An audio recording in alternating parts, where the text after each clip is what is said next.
eu convido você a abrir sua Bíblia no Evangelho segundo Mateus, no capítulo 1. Evangelho segundo Mateus, no capítulo 1, a partir do verso de número 18. Esse é um texto bíblico que a gente costuma ler na época de Natal. Ele é um texto bíblico que quando vocês o verem, vocês vão perceber que é um texto que de quando em quando a gente abre na época de Natal. Mas o Senhor nos inspirou a trazer a palavra nesse texto hoje. Mateus capítulo 1, a partir do verso de número 18, é o texto das Sagradas Escrituras que nós iremos ler e meditar no Senhor nesta noite. Amém? Diz assim a palavra do Senhor: o nascimento de Jesus Cristo foi assim. Maria, a sua mãe, estava comprometida para casar com José. Mas antes de se unirem, ela se achou grávida pelo Espírito Santo. José, com quem Maria estava para casar, sendo um homem justo e não querendo envergonhá-la em público, resolveu deixá-la sem que ninguém soubesse. Enquanto ele refletia sobre isso, eis que lhe apareceu um anjo do Senhor em sonho, dizendo: José, filho de Davi, não tenha medo de receber Maria como esposa, porque o que nela foi gerado é do Espírito Santo. Ela dará à luz um filho, e você porá nele o nome de Jesus, porque ele salvará o seu povo dos pecados deles. Ora, tudo isto aconteceu para se cumprir o que tinha sido dito pelo Senhor por meio do profeta: eis que a virgem conceberá e dará à luz um filho, e ele será chamado pelo nome de Emanuel. Emanuel significa Deus conosco. Quando José despertou do sono, fez como o anjo do Senhor lhe havia ordenado, e recebeu Maria por esposa. Porém, não teve relações com ela, enquanto ela não deu à luz um filho, a quem pôs o nome de Jesus. Oremos. Senhor Deus, nosso Pai, nós pedimos que Tu possas falar conosco, que Tu possas ministrar aos nossos corações. Quero Te pedir, ó Pai, que Tu possas derramar sobre nós graça, e que em nome de Jesus, ó Pai, o Senhor possa falar conosco aquilo que lhe aprouver. Que eu diminua, o Senhor cresça, o Teu Espírito Santo tenha liberdade em nosso meio, e a Tua palavra se estabeleça neste lugar, nesta noite. Em nome de Jesus, amém e amém. Meus irmãos e minhas irmãs, imagine esta cena que nós acabamos de falar sobre ela. José era um homem justo, um homem que buscava viver segundo a lei de Deus. José era um homem correto, era um homem de caráter ilibado. E a Bíblia fala que ele estava noivo de Maria, estava comprometido com Maria. É algo semelhante ao que hoje em dia nós chamaríamos de um noivado. Os planos estavam traçados. Ele era um trabalhador, um marceneiro, Maria uma jovem, e eles iriam constituir uma família. José era um homem íntegro, um homem que conhecia a palavra do Senhor, que praticava aquilo que a Bíblia dizia no Antigo Testamento. Porém, os planos dele que estavam traçados foram rapidamente desfeitos. Aquilo que ele estava desenhando para viver, do nada saiu do controle dele. De repente, tudo desabou. A Bíblia nos conta que Maria fica grávida e que ele sabe que ele não é o pai. José sabia que ele não era o pai. A confiança que ele tinha na sua noiva foi quebrada. O sonho se desfez e a realidade dura e dolorosa se instala na vida de José. O que ele deveria fazer? A lei era clara, a lei do povo judeu. Uma mulher comprometida que ficasse grávida de outro homem poderia ser apedrejada. É o que a Bíblia dizia nessa época. Nós damos graças a Deus, inclusive esse será um tema que nós abordaremos em algumas semanas ainda desse mês, falando sobre o combate à violência contra a mulher. Porém, na lei daquela época, 2000 anos atrás, e vocês sabem que alguns países, infelizmente, têm leis parecidas com essas, até os dias de hoje, uma mulher que fosse pego em adultério, e uma gravidez é, na normalidade, uma prova disso, ela poderia ser apedrejada. Porém, lembra que José é um homem justo? Você lembra disso? Que José é um homem justo? Ele não queria que isso acontecesse. Ele decidiu que simplesmente ele iria ignorar a situação. Ele ficou com o coração partido e ele pensou assim: eu não quero que façam mal a Maria, eu não quero mal dessa jovem a quem eu amo.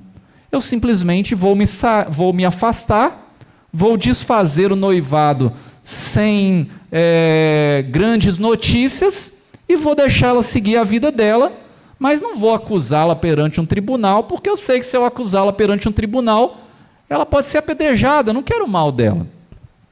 Ele pensou: eu simplesmente vou desfazer o noivado e não vou expor Maria a essa vergonha pública. O versículo 19 desse texto diz assim: José, com quem Maria estava para casar, sendo um homem justo e não querendo envergonhá-la em público, resolveu deixá-la sem que ninguém soubesse. José está num dilema. Ele quer fazer o certo, mas ele não sabe o caminho. Ele quer ser justo, mas a justiça parece exigir algo que o seu coração não quer fazer. Quantas vezes nós também passamos por situações assim? Ficamos perplexos, confusos, sem saber qual caminho tomar. A vida nos apresenta algumas situações que às vezes nós não conseguimos entender. Nesses momentos a gente sente como se Deus estivesse em silêncio, que o futuro parece incerto, mas é nesse momento de angústia, de perplexidade, que Deus costuma intervir. É quando José está no escuro da sua angústia, da sua perplexidade, de sem saber o rumo a seguir, que Deus envia um anjo como uma luz que brilha através de um sonho para José. E é assim que Deus muitas vezes age também conosco, no meio dos nossos dilemas. Ele traz respostas que nós estamos tendo dificuldade para ter. Você já se sentiu, talvez você esteja se sentindo assim hoje, numa situação que você se sente meio perdido, numa situação que você sente que o plano que você tinha feito, aquilo que você esperava que acontecesse, não aconteceu do jeito que você imaginava? Já aconteceu isso com você?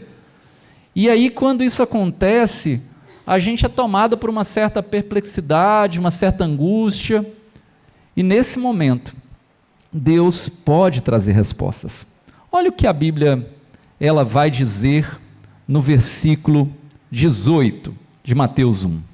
O nascimento de Jesus Cristo foi assim: Maria, a sua mãe, estava comprometida para casar com José, mas antes de se unirem, ela se achou grávida pelo Espírito Santo. José, ele é um homem justo, mas ele não entende o que está acontecendo. Ele planeja deixá-la secretamente. Mas então, olha o que a Bíblia diz no verso de número 20. Enquanto ele refletia sobre isso, eis que lhe apareceu em sonho um anjo do Senhor. Eis que lhe apareceu em sonho um anjo do Senhor. E a primeira palavra que o anjo diz para José, ainda no versículo 20, é: José, filho de Davi, não tenha medo de receber Maria como esposa, porque o que nela foi gerado é do Espírito Santo. A primeira palavra que José ouve é: não tenha medo. O medo estava presente na vida de José. O medo da vergonha, o medo da incerteza, o medo de não entender os propósitos, o medo de não entender os planos. Mas Deus diz a José, e muitas vezes diz a nós também: não tenha medo, não tenha medo. E então vem a revelação, e uma revelação que para nós cristãos, que nascemos numa sociedade em que praticamente todas as pessoas, mesmo aquelas que não seguem, elas conhecem o Evangelho, para nós essa é uma história óbvia, conhecida, todo mundo conhece a história do nascimento de Jesus, mas se coloque no lugar de José, se coloque no lugar daquele homem, vivendo aquela situação, um homem como eu, como você, um homem de carne e osso. A Bíblia diz que ele é uma pessoa íntegra, uma pessoa justa, uma pessoa correta, mas ele está numa situação que gera medo na vida dele. Perante aquela sociedade, naquela época, isso seria uma humilhação sem tamanho.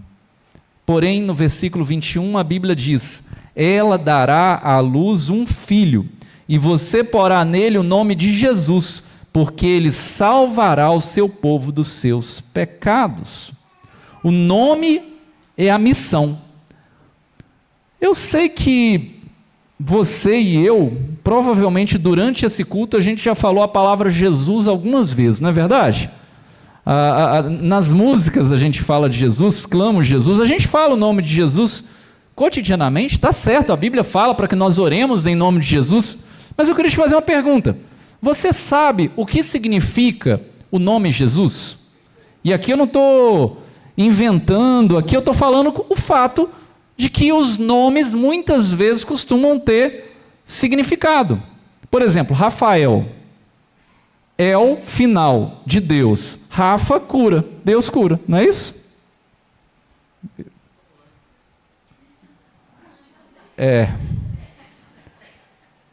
No caso, o arcanjo.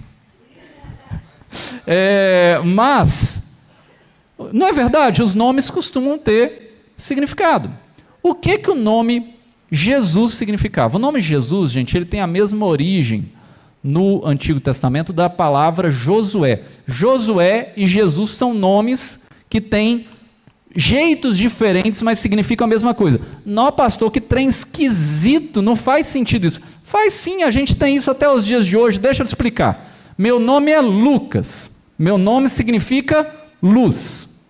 Ali está sentada ao meu lado do seu esposo a Luciane.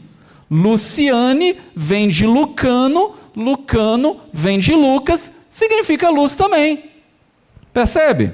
Nós temos nomes parecidos, mas que têm o mesmo significado, a mesma origem. Josué e Jesus, ambos significam o Senhor salva. E a salvação que ele traz é específica. A Bíblia fala que ele salva o seu povo dos pecados. E a partir, sobretudo desse versículo de número 21, eu gostaria que nós refletíssemos sobre como Deus ele nos liberta do pecado. E como a Bíblia nos ensina que a salvação é muito mais do que a gente costuma pensar sobre a salvação.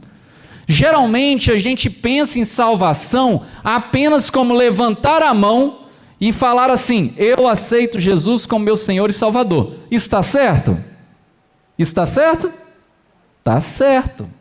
Mas essa é só a parte inicial, não é o todo do que significa ser salvo por Jesus. Esse é o primeiro passo, mas existem outros passos de uma salvação mais completa em Jesus. Vamos ler juntos Mateus 1, 21?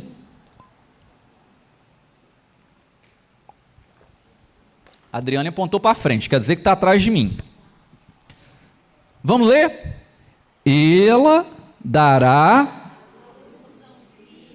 e você porá nele o nome de Jesus, porque ele salvará o seu povo dos pecados deles. A primeira e mais urgente necessidade do ser humano, que a gente acabou de exemplificar ela aqui quando fala de alguém levantando a mão, é a necessidade de ser salvo da culpa do pecado. A primeira parte que nós precisamos ser libertos do pecado nós precisamos ser libertos da culpa.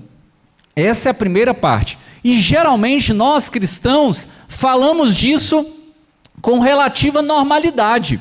Usualmente, quando a gente está falando de precisamos ser libertos do pecado, precisamos ser salvos, geralmente a gente está falando disso. Então a primeira parte dessa pregação tem a ver com algo que para nós é meio óbvio, é meio algo cotidiano. A gente entende isso sem muita dificuldade. A primeira necessidade que todo ser humano tem é ser salvo da culpa do pecado.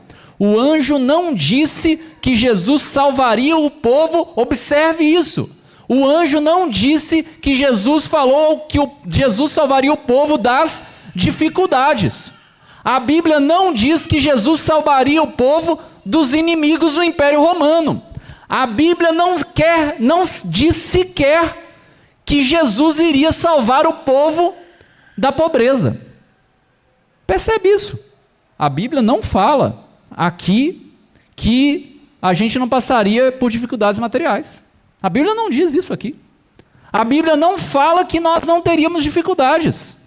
A Bíblia não fala que os nossos inimigos, os impérios, as maldades da sociedade seriam vencidas nesse primeiro momento. Não é isso que a Bíblia fala. A Bíblia diz que ele salvaria o povo dos seus pecados.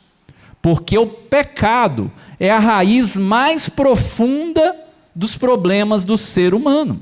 É a raiz que precisa ser tratada através daquilo que nós chamamos na Bíblia de justificação. Nós precisamos ser declarados justos diante de Deus. Não porque merecemos, não porque sejamos bons, mas porque nós precisamos ser libertos da culpa. A culpa do pecado é a dívida que o ser humano tem diante de Deus.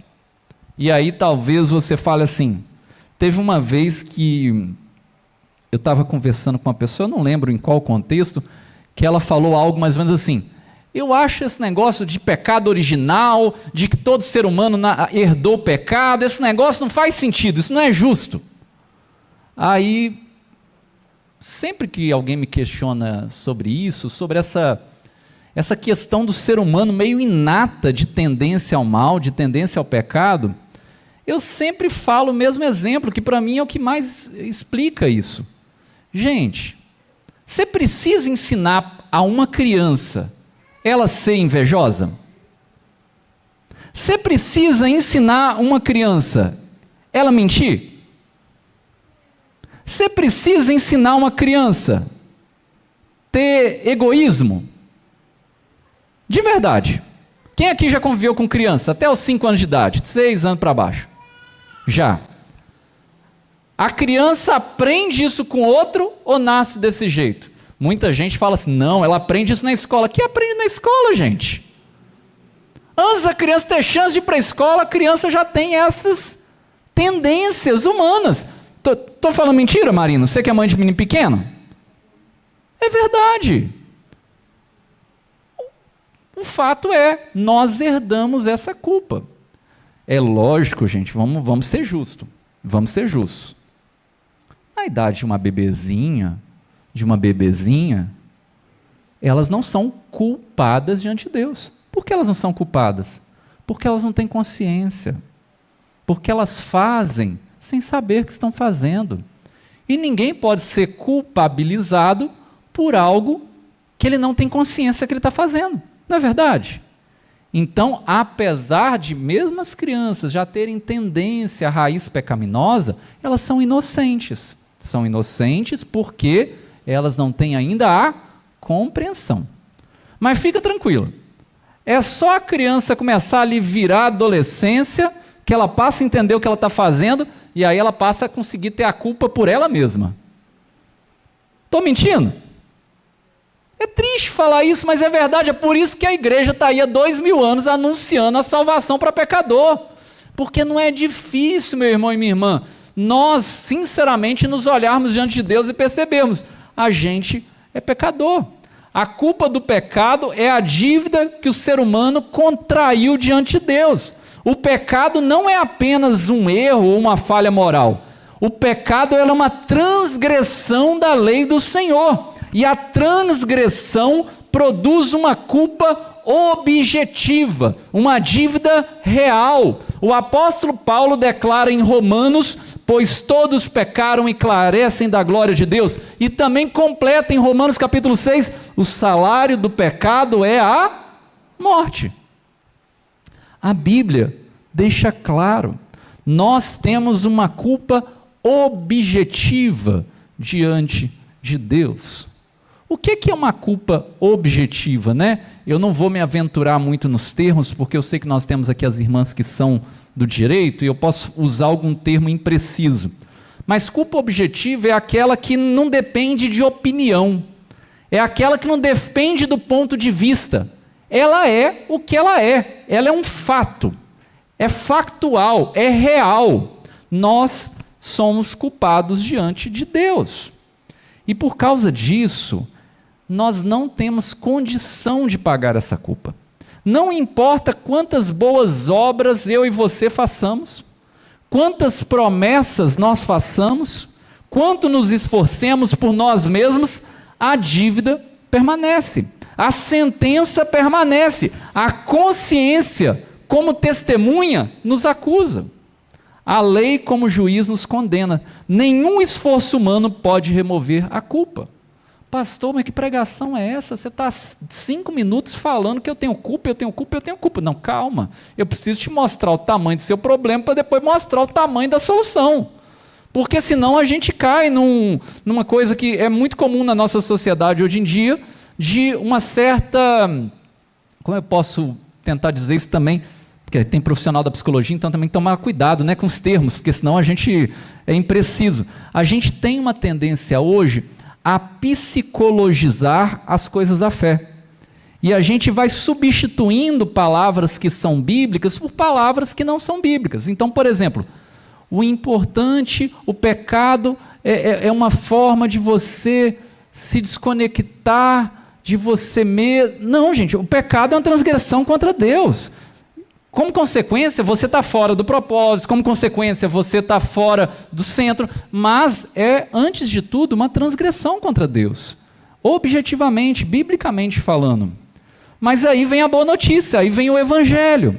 Jesus veio para pagar essa dívida. Lembra que eu falei que o nome Jesus significa o Senhor salva? Lembra que eu falei isso agora há pouco? Então, a salvação que Jesus oferece começa exatamente aí. Ele nos salva da culpa. Ele não veio apenas para nos ensinar, ele não veio apenas para nos dar exemplo, ele não veio apenas para mostrar um bom caminho, ele veio para pagar o preço, ele veio para carregar sobre si a penalidade, ele veio para morrer no meu e no seu lugar. A salvação da culpa, a libertação da culpa, que é a primeira parte daquilo que nós precisamos ser libertos do pecado, da primeira parte que nós precisamos receber da salvação, é que nós precisamos ser salvos da culpa, e esse é um ato judicial de Deus. Ele decide declarar o pecador justo. O pecador é declarado justo, não porque nós por nós mesmos somos justos, mas porque a justiça de Cristo nos é creditada. Deixa eu tentar dizer isso de uma outra forma. Nós não teríamos a menor chance de nos salvarmos, de pagar a nossa dívida. Imagina um número na sua cabeça que é impagável. Imagina um número na sua cabeça que é impagável, que você pode trabalhar a vida toda, que você nunca vai pagar. Então, a culpa do pecado é maior do que isso. Nem que nós trabalhássemos a vida toda, fizéssemos o melhor a vida toda por nós mesmos, seria suficiente. Então, Jesus, ele pega os méritos dele, o que ele tem, que ele conquistou na cruz e ele transfere os méritos dele para você. Em outras palavras, Jesus é justo? Jesus é justo? Ele olha e fala: eu, porque eu sou justo, estou declarando você justo, porque você me acolheu no seu coração.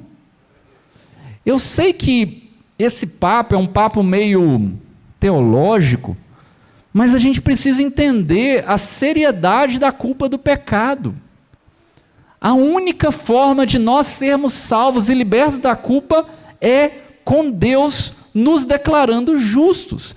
É o que nós chamamos de justificação. A Bíblia diz sobre justificação: pela fé em Cristo, o culpado é absolvido, a dívida é cancelada, a sentença é anulada e a culpa é removida. A consciência que antes nos acusava, agora ela é purificada e nós somos feitos na consciência de que nós somos filhos de Deus, filhas de Deus. O sangue de Cristo, como diz Hebreus, purifica a consciência das obras mortas para servir ao Deus vivo. E como diz a Bíblia em Romanos, a paz com Deus é uma realidade para aquele que foi justificado. O pecador, a pecadora que crê em Jesus não são mais culpados. A dívida foi paga, a sentença foi cumprida, o perdão está disponível.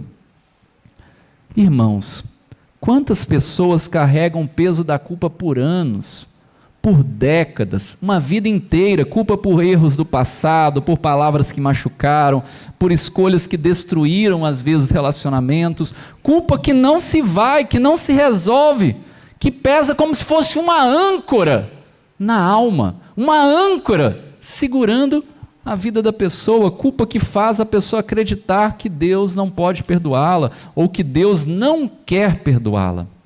Porém, a Bíblia nos lembra que, lá em Mateus capítulo 1, que Jesus salvará o seu povo dos pecados dele.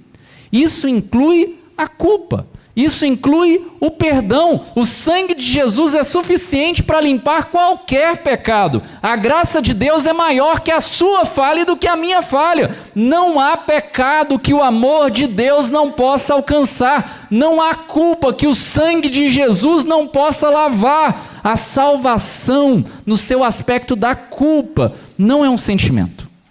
Ela é uma realidade espiritual. E é lógico, nós somos seres que temos sentimentos, temos afetos, mas antes de ser um sentimento, antes de ser um afeto, é um caráter, é um critério objetivo, é uma realidade espiritual. Jesus, ele nos imputa justos. Jesus, ele nos salva. Quando alguém levanta de todo o coração e afirma: eu aceito Jesus como meu Senhor e Salvador, Jesus imputa sobre aquela pessoa a justiça que não é daquela pessoa, que é dele, do próprio Jesus. E essa pessoa é liberta da culpa. Ela é salva no seu primeiro aspecto.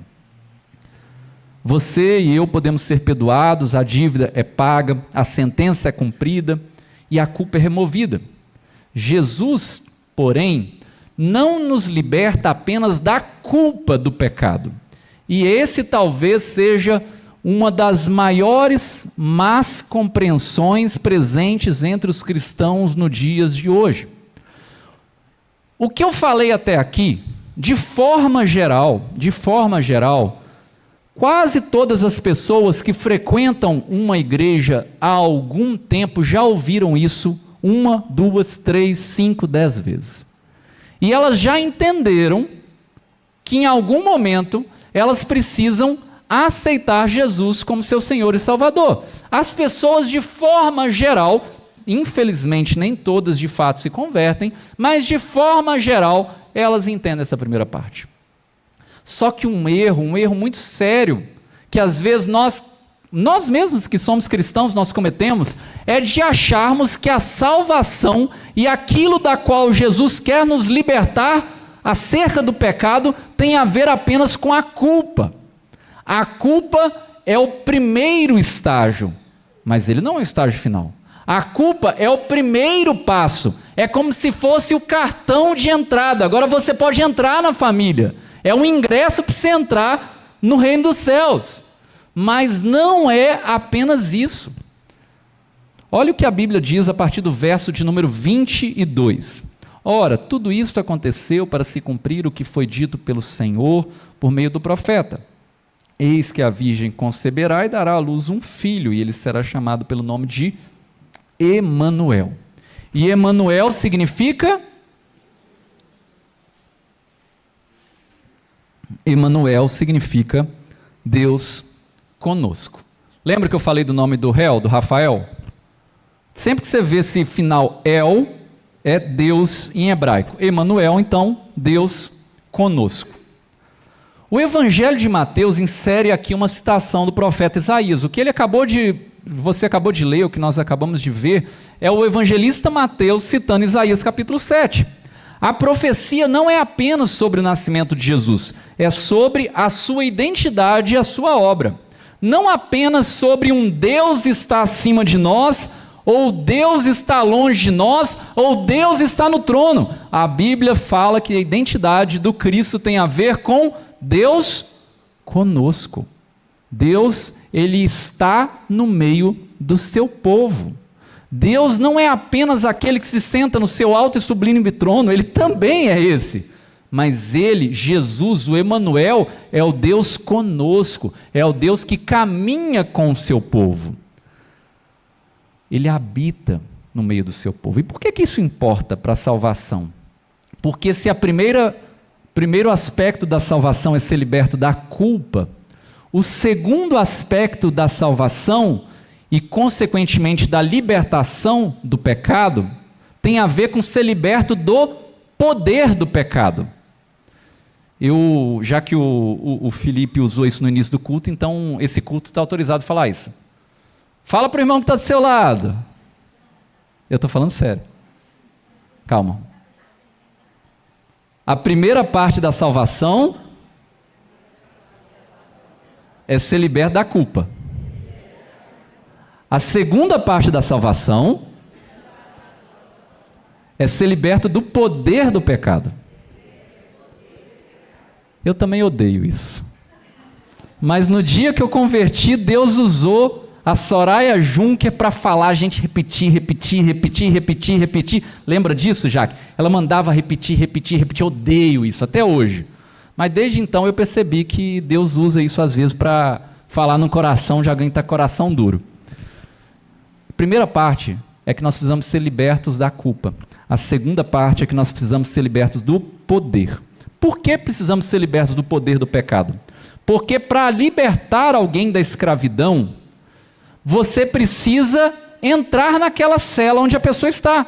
Para libertar alguém do cativeiro, você precisa entrar onde ele está cativo para libertar. Jesus não veio apenas para pagar a dívida na cruz. Ele veio até esse mundo também para quebrar o domínio do pecado sobre os seus filhos. Ele veio para nos libertar também do poder do pecado. Ele veio para nos capacitar a viver uma vida nova. Ele veio para nos dar poder para vencer o pecado. E aqui eu peço que você preste mais atenção, porque se na primeira parte você meio sem fazer força nenhuma, você estava acompanhando a pregação, porque é algo que a gente repete cotidianamente, essa segunda parte eu vejo que nós cristãos muitas vezes negligenciamos. Muitas vezes a gente não pensa muito nisso. O pecado não é apenas uma dívida a ser paga. Ele é também uma força espiritual a ser vencida. Jesus declarou em João capítulo 8, todo aquele que comete pecado é escravo do pecado.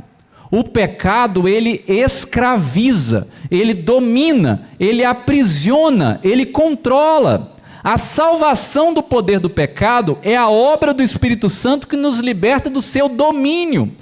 É o que nós, cristãos, chamamos biblicamente de santificação. De santificação. Você e eu não fomos salvos apenas para levantar a mão, aceitarmos Jesus e sermos justificados. Isso é maravilhoso. Mas esse é só o primeiro degrau.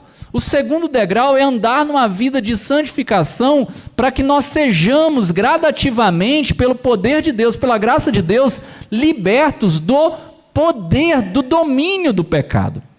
A Bíblia fala que o velho homem deve morrer, nós devemos ser nova criatura. O velho homem foi crucificado com Cristo. O apóstolo escreve: sabendo isto, que foi crucificado com ele o nosso velho homem, para que o corpo do pecado seja destruído e não sirvamos mais o pecado como escravos. Isso está em Romanos capítulo 6, verso 6. O poder dominador do pecado, ele é quebrado. Se a primeira parte é sermos libertos da culpa, a segunda parte é sermos libertos do domínio do pecado.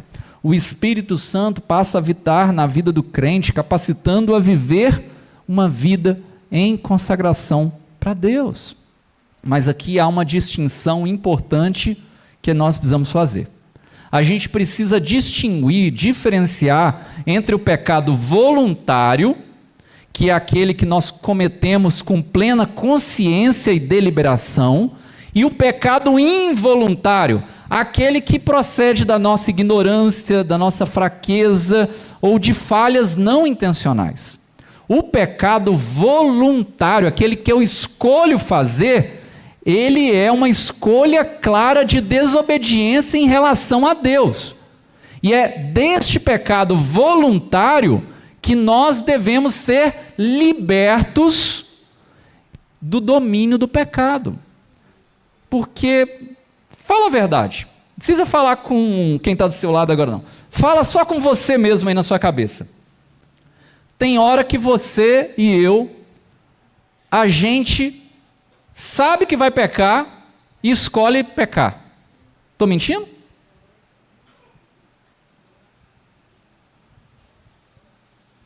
Você entendeu o que eu estou falando? Porque eu não estou falando daquela coisa de você, do nada, estava andando, alguém pisou no seu pé e quando você viu, você soltou uma palavra. Não. Eu estou falando daquele que você teve um segundo e pensou, você escolheu pecar. Você sabe que é pecado, você sabe que é errado, mas você escolheu pecar. Isso tem a ver com o domínio do pecado.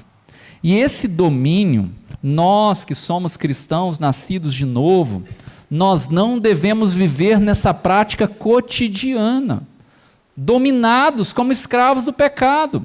O domínio do pecado, ele deve ser quebrado na vida do cristão. Já o pecado involuntário, que são essas falhas que procedem dos nossos limites humanos, das fraquezas que ainda nos acompanham enquanto estamos nesse corpo, mesmo a pessoa cheia do amor de Deus ainda está sujeita a esses pecados involuntários. Eles não têm a mesma natureza perante Deus do pecado voluntário, porque eles não são escolhidos. Essa distinção é muito importante. A santificação, ser liberto do domínio do pecado, tem a ver com ser liberto do pecado voluntário. Tem a ver com ser liberto do domínio daquele pecado que você escolhe fazer. É disso que a Bíblia está falando. A outra palavra que nós usamos com mais frequência para falar disso é: você e eu precisamos buscar a Deus em santificação. Irmãos, talvez eu e você, talvez alguém que está sentado aqui, esteja cansado de lutar contra um pecado que você não consegue vencer. Talvez você já tenha prometido 1000 vezes, talvez você já tenha falhado um monte de vezes, talvez você sinta que nunca vai ser livre desse pecado, mas ouça, a Bíblia nos diz que nós servimos a um Deus que é o Deus Emanuel, o Deus conosco, o Deus que veio até nós para nos libertar desse domínio. O mesmo poder que ressuscitou Jesus dentre os mortos está disponível para você. O mesmo Espírito que habitou em Jesus habita em você. Você e eu não precisamos vencer sozinhos. Você não precisa lutar com as suas próprias forças. Jesus veio para quebrar o domínio do pecado. E Ele pode fazer isso por cada um de nós.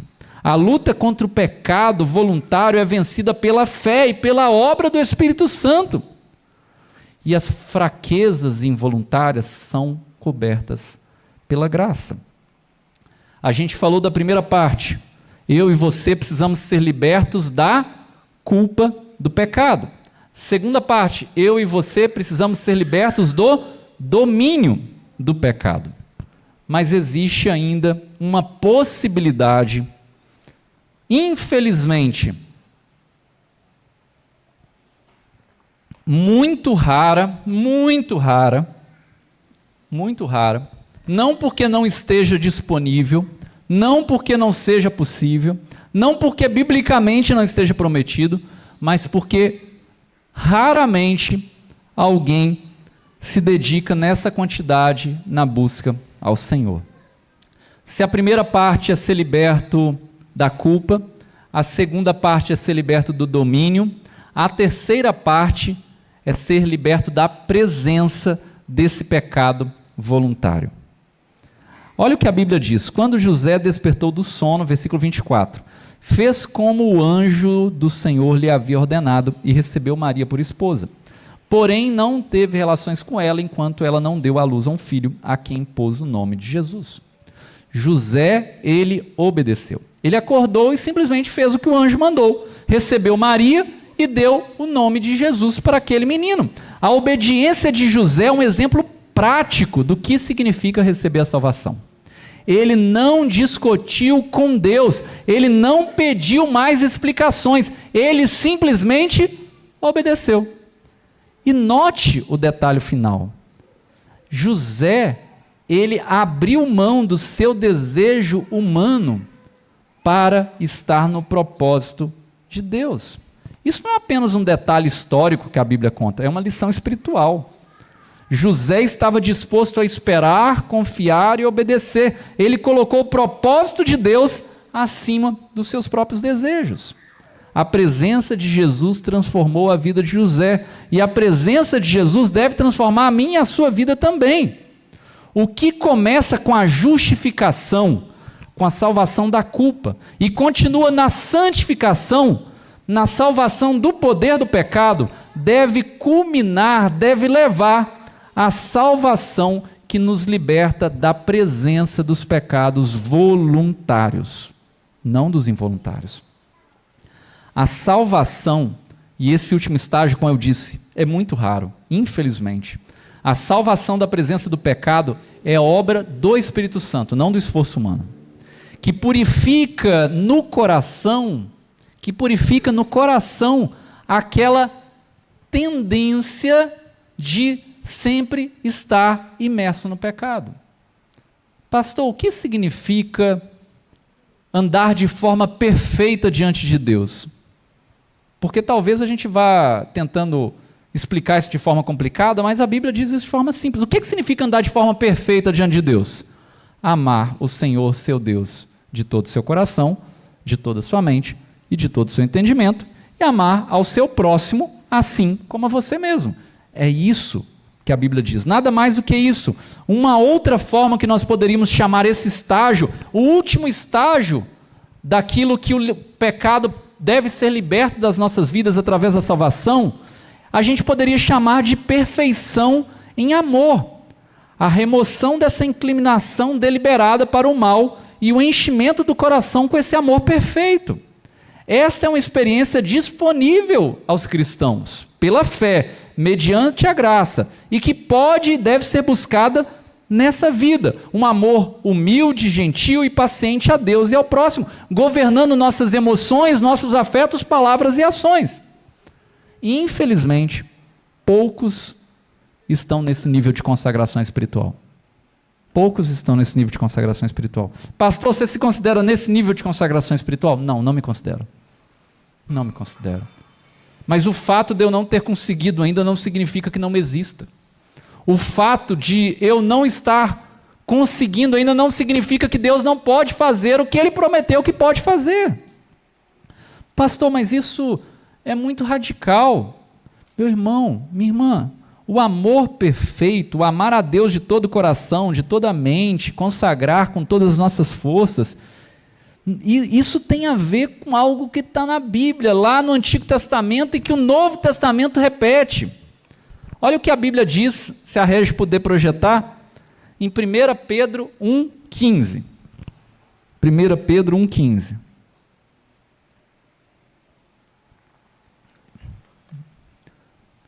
Assim como é santo aquele que os chamou, sejam vocês também santos em tudo o que fizerem. E o verso 16, porque está escrito, sejam, porque eu sou. A gente que é cristão, às vezes a gente não gosta de falar desse versículo, não. A gente gosta muito de falar assim, mas a gente não é perfeito, ninguém é perfeito, não tem como ser. Não é verdade? Me explica como eu e você vamos conciliar isso com 1 Pedro 1,16. Ah, pastor, mas isso é coisa de Levítico. Não, tem 1 Pedro. Isso aqui é Novo Testamento. Sejam santos, porque eu sou santo. Se a Bíblia está mandando eu e você fazermos algo, ela não mandaria você e eu fazermos algo que é impossível. Você entende isso? Está falando que é algo que acontece com todo mundo? Não.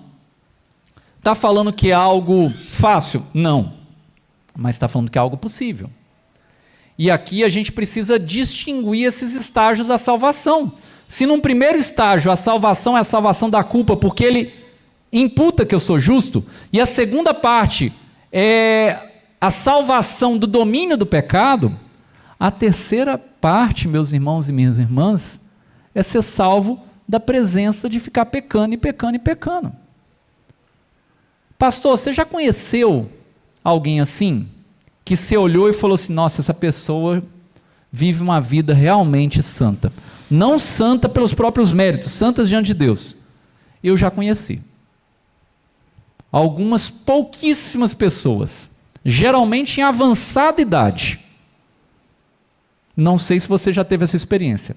Pessoas que você olhava para elas e falava assim, essa pessoa ela tem vencido o pecado todo dia. Isso não existe mais como um domínio sobre a vida dela. É normal no sentido de cotidiano? Não, é raro.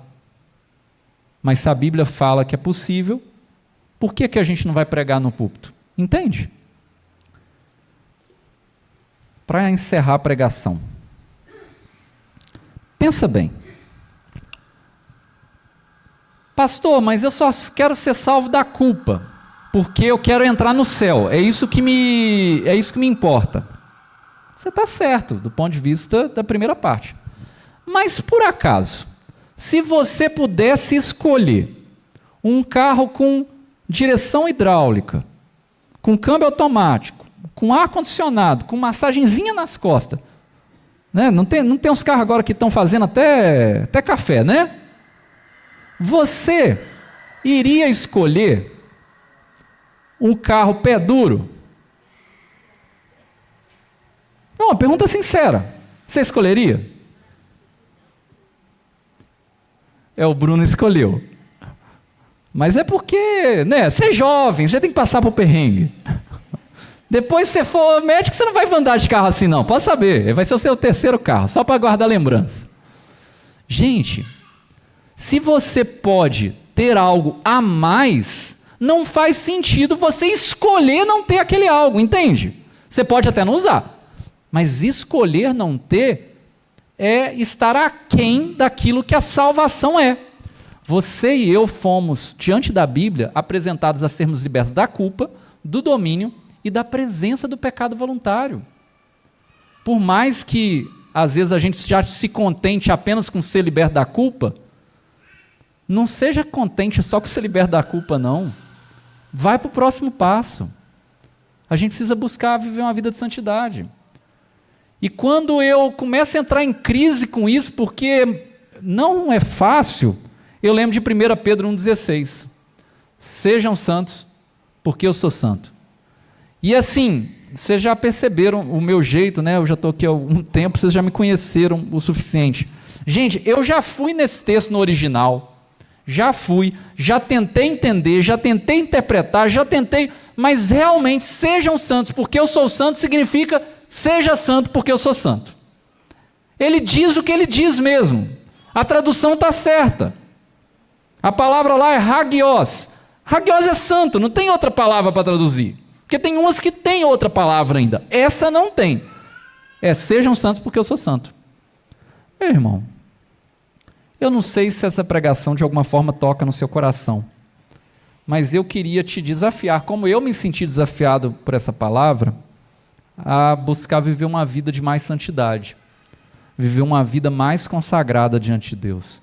E não uma vida apenas na mediocridade, sabe, espiritual, que a gente fala assim, eu estou salvo, e como dizia uma amiga nossa, né, que hoje é pastora lá na Baixada Santista, ela falou que durante muitos anos na igreja ela foi crente 3S.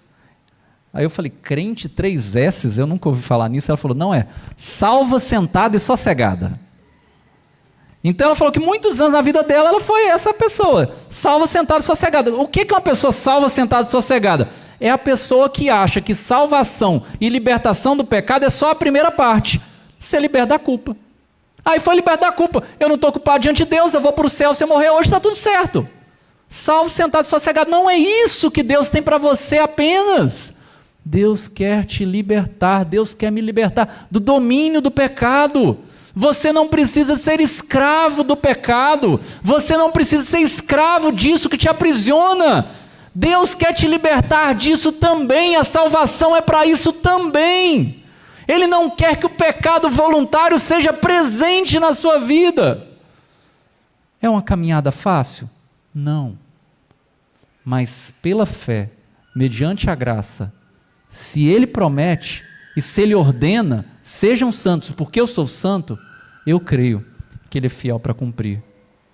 E o desafio que eu fico nessa semana para mim, para você é, vamos tentar andar essa semana com mais santidade de vida e de coração do que a gente andou semana passada?